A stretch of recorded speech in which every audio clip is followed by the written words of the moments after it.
Another day, another basketball stories na naman ang pagkikwentuhan natin.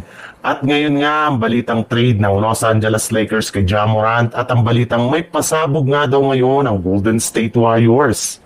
Sa unang pagkakataon nga simula pa ng taong 2019 to 2020, NBA season ay nagkaroon na nga sa wakas ang Los Angeles Lakers ng record na 7 wins at 2 losses sa umpisa ng regular season bilang ika-top 2 sa standing ng Western Conference. Yes, hindi nga po kayo nagkakamali sa inyong narinig.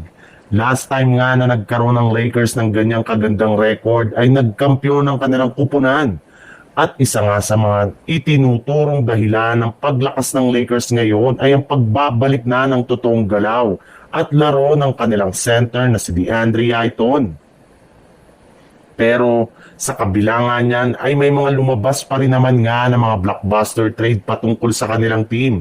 Kagaya na lang ng posibilidad na pagkuha nila kay Ja Morant mula sa Memphis Grizzlies gamit ang kanilang mga players na sina Rui Hachimura, Dalton Kenny, Gabe Vincent, Jared Vanderbilt at ilang mga future draft pick.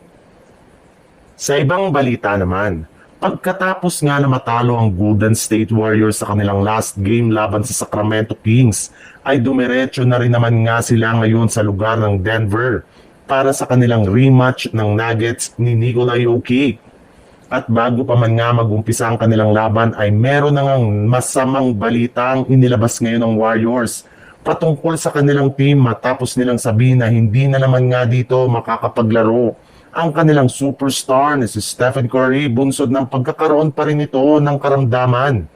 Bukod rin nga sa kanya ay nakalista na rin naman nga bilang questionable si Jimmy Butler na nagtamo pa lang ng injury sa kanilang likod habang upgraded na rin naman nga probable si Draymond Green.